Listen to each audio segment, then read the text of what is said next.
Hello friends, welcome back to my channel. ரசிக்கலாம். நம்ம இன்றைக்கி பார்க்க போகிற ரெசிபி ரொம்ப சூப்பரான டேஸ்டியான பொரிகடலை லட்டு தான் பார்க்க போகிறோம். இது ரொம்ப டேஸ்ட்டாக இருக்கும். எல்லாத்துக்குமே ஆல் டைம் ஃபேவரட்டான ரெசிபின்னு கூட சொல்லலாம். இது ரொம்ப ஈஸி, கிட்ஸுக்கெலாம் கூட ரொம்ப பிடிக்கும்.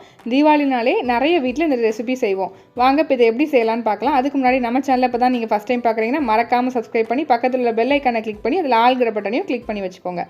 முதல்ல ஒரு கடாயில் ஒரு கிளாஸ் அளவு பொரிகடலை சேர்த்து லைட்டாக வறுத்துக்கலாம். லைட்டாக ரோஸ்ட் பண்ணிவிட்டு செஞ்சிங்கன்னா ரொம்ப மணமாக சுவையாக டேஸ்ட்டாக இருக்கும். இப்போது ட்ரை ரோஸ்ட் பண்ணிக்கலாம். இதை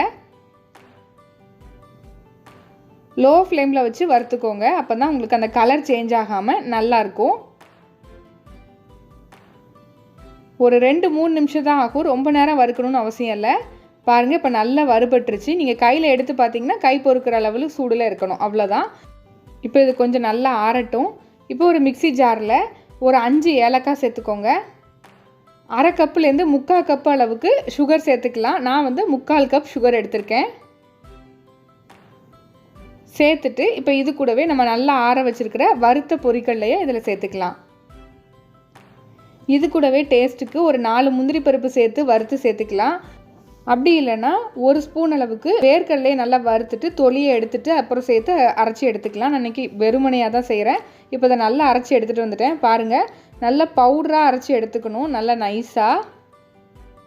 பாருங்கள், இந்த அளவுக்கு அரைச்சி எடுத்துக்கோங்க. இது நீங்கள் எவ்வளோ அரைச்சி எடுத்தாலும் அதில் கொஞ்சம் அந்த தருதிருப்பாக இருக்கிறது இருக்கத்தான் செய்யும். இப்போ அதை லைட்டாக இந்த மாதிரி ஒரு சலடை வச்சு நல்லா சலிச்சு எடுத்துக்கலாம். இந்த மாதிரி பண்ணிங்கன்னா நல்லா சாஃப்டாக வாயில் வச்சோன்னா கரையிற அளவுக்கு நல்லாயிருக்கும். இந்த மாதிரி ஒரு சலடை வச்சு நல்லா சலிச்சு எடுத்துக்கோங்க எல்லாத்தையும். பாருங்கள், இந்த அளவுக்கு ரவை பதத்தில் கொஞ்சம் கடைசியாக இருக்கும். இது வேண்டாம், இதை நம்ம தூக்கி போட்டுடலாம். பாருங்கள், இப்போ மாவு நல்லா சாஃப்டாக சூப்பராக ரெடி ஆகிடுச்சு. இப்போ இதில் நல்ல சூடான 1 ஸ்பூன் நெய் இதில் சேர்த்துக்கோங்க. இந்த ரெசிபிக்கு நீங்கள் ஃபுல்லாகவே நெய் மட்டும் யூஸ் பண்ணியே செய்யலாம். அப்படின்னா உங்களுக்கு ஒரு 1/4 கப் அளவு நெய் தேவைப்படும். அப்படி இல்லைனா இந்த மாதிரி 1 ஸ்பூன் மட்டும் நெய் ஊற்றிட்டு அதுக்கப்புறம் மிக்ஸ் பண்ணுறதுக்கு நம்ம பால் சேர்த்துக்கலாம்.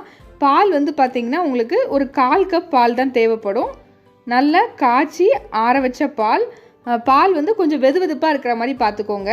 ரொம்ப சூடாக இருந்துச்சுன்னா உங்களுக்கு மாவு வெந்து ஒரு மாதிரி ஆகிடும். அதே சமயம் ரொம்ப ஆறையும் இருக்க வேண்டாம், வெதுவெதுப்பாக இருக்கிற மாதிரி பார்த்துக்கோங்க. ஒரு 1/4 கப் அளவு பால் தேவைப்படும். அதையும் பார்த்திங்கன்னா கொஞ்சமாக சேர்த்து மிக்ஸ் பண்ணிக்கோங்க. ஒரேடியாக ஊற்றிட்டிங்கன்னா பால் நிறையா ஆகிடுச்சுன்னா உங்களுக்கு ஒரு மாதிரி குள்ளுன்னு பிசுன்னு ஆகிடும். அதனால் கொஞ்சமாக பால் சேர்த்து நல்லா மிக்ஸ் பண்ணிக்கோங்க.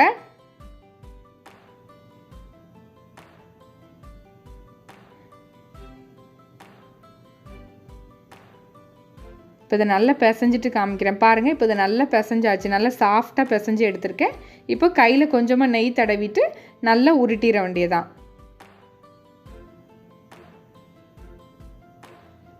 பாருங்கள், எவ்வளோ சாஃப்டாக சூப்பராக வந்திருக்கு பாருங்கள். அந்த கொஞ்சம் கூட கிராக் இல்லாமல் ரொம்ப நல்ல சாஃப்டாக ஒன்று போல் வந்திருக்கு. இந்த மாதிரி இப்போ எல்லாத்தையும் உருட்டி எடுத்துடலாம். அவ்வளோதான், சூப்பரான பொரிகடலை லட்டு ரெடி. கண்டிப்பாக இந்த மாதிரி ட்ரை பண்ணி பாருங்கள். ரொம்ப டேஸ்ட்டாக இருக்கும். இதே மாதிரி நிறைய ஸ்வீட் ரெசிபி நம்ம சேனலில் இருக்குது. கண்டிப்பாக போய் ட்ரை பண்ணி பாருங்கள். இது இன்ஸ்டன்ட் அதிரசம், ரொம்ப ஈஸியாக சட்டுன்னு ரெடி பண்ணிடலாம். இதே மாதிரி நிறைய ஸ்வீட் ரெசிபியும் இருக்குது. அப்புறம் தீபாவளினாலே வடை ரெசிபி தான் மெயின். இந்த உளுந்த வடை பார்த்திங்கன்னா நான் மிக்சியில் மாவு அரைச்சி செஞ்சது தான். வெளியே நல்ல கிறிஸ்பியாகவும் உள்ளே நல்ல சாஃப்டாகவும் ரொம்ப நல்லாயிருக்கும். இதுக்கு நீங்கள் கஷ்டப்பட்டு கிரைண்டரில் அரைக்க வேண்டிய அவசியம் இல்லை. ஈஸியாக ஒரு 2 நிமிஷத்தில் மாவு ரெடி பண்ணிடலாம். அவ்வளோ ஈஸி. பாருங்கள் எவ்வளோ நல்லா இருக்குன்னு. இந்த ரெசிபி நம்ம சேனலில் இப்போ ரீசெண்டாக தான் அப்லோட் பண்ணியிருக்கேன். டிஸ்கிரிப்ஷன் பாக்ஸில் இந்த எல்லா ரெசிபியோட லிங்க்கும் நான் கொடுக்குறேன். ஸோ போய் செக் பண்ணி பாருங்கள். ரொம்ப ஈஸியாக செய்கிற மாதிரி தான் எல்லா ஸ்வீட் ரெசிபி எல்லா ரெசிபியும் இருக்கும். ஸோ ட்ரை பண்ணி பார்த்துட்டு உங்களோட கமெண்ட்டை கமெண்ட் செக்ஷனில் பகிர்ந்துக்கோங்க. இந்த சூப்பரான ரெசிபிஸ் உங்களுக்கு பிடிச்சிருந்துச்சுன்னா லைக் பண்ணி ஷேர் பண்ணி கமெண்ட் பண்ணிக்கோங்க. மறக்காமல் சப்ஸ்கிரைப் பண்ணிக்கோங்க. அப்போ தான் நம்மளோட ஃபியூச்சர் ரெசிபிஸ் எல்லாம் உங்களை தேடி வரும். Thank you friends.